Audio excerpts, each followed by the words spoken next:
ಉತ್ತರ ಕನ್ನಡ ಜಿಲ್ಲೆ ಒಳಗೆ ಬರಂತ ಈ ಯಾಣ ಒಂದು ಸುಂದರವಾದಂಥ ಪ್ರೇಕ್ಷಣೀಯ ಸ್ಥಳ. ಸುತ್ತಮುತ್ತ ಎಲ್ಲ ಕಾಡಿನ ವಾತಾವರಣದ ನಡಬರ್ಕ ಕಂಗೊಳಿಸುವಂಥ ಎರಡು ಬೆಟ್ಟಗಳು, ಒಂದು ಮೋಹಿನಿ ಬೆಟ್ಟ, ಇನ್ನೊಂದು ಕಾಲಭೈರವ ಬೆಟ್ಟ ಅಂತ ಹೇಳಿ.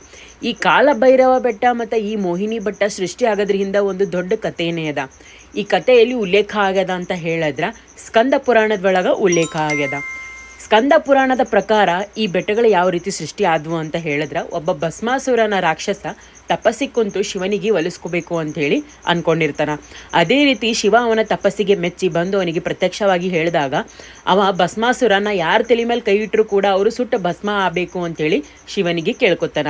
ಅದೇ ರೀತಿ ವರ ಶಿವ ಕೊಟ್ಬಿಡ್ತಾನ.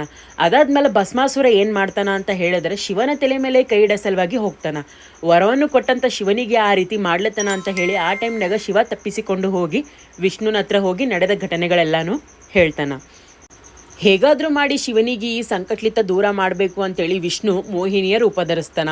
ಒಂದು ಸುಂದರವಾದಂಥ ಹೆಣ್ಣು ಮಗಳ ರೂಪದೊಳಗೆ ಹೋಗಿ ಭಸ್ಮಾಸುರನ ಎದುರು ಹೋಗಿ ನಿಂದಿರ್ತಾನ.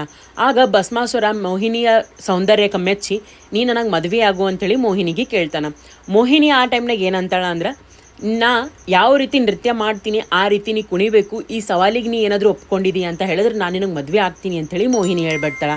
ಅದೇ ರೀತಿ ಭಸ್ಮಾಸುರನೂ ಕೂಡ ಒಪ್ಕೊಂಡಾಗ ಹಾಗೆ ನೃತ್ಯ ಮಾಡ್ಕೋತಾ ಮೋಹಿನಿ ಆಕಿನ ತಲೆ ಮೇಲೆ ಆಕಿನೇ ಕೈ ಇಟ್ಕೊಂಡಾಗ ಅದು ಮರಳಾದಂಥ ರಾಕ್ಷಸ ತನ್ನ ಕೈ ತಗೊಂಡು ತನ್ನ ತಲೆ ಮೇಲೆ ಇಟ್ಕೊಂಡಾಗ ಅದು ಉರಿದು ಬೆಂಕಿಯಾಗಿ ಹೋಗ್ತಾನ. ಆ ಉರಿದಂಥ ಬೆಂಕಿ ರೂಪದ ಒಳಗೆ ಈ ಕಲ್ಲುಗಳು ಸೃಷ್ಟಿಯಾಗ್ಯಾವ ಅಂಥೇಳಿ ಕೆಲವೊಂದು ಮಾತುಗಳು ಅವ. ಈ ಒಂದು ಬೆಟ್ಟದ ನಡಬಾರ್ಕ ಒಂದು ಗುಹೆ ಥರ ಅದ. ಆ ಗುಹೆ ಒಳಗೆ ಯಾವಾಗಲೂ ಕೂಡ ನೀರು ಹರಿತಾನೆ ಇರ್ತವ. ಒಂದು ಬೆಟ್ಟನ ಮೋಹಿನಿ ಅಂತ ಕರೀತಾರೆ, ಇನ್ನೊಂದು ಬೆಟ್ಟನ ಕಾಲಭೈರವ ಬೆಟ್ಟ ಅಂಥೇಳಿ ಕರೀತಾರೆ. ಬಹಳಷ್ಟು ಕಂಗೊಳಿಸುವಂಥ ರೂಪದೊಳಗೆ ಈ ಬೆಟ್ಟಗಳು ಅವ.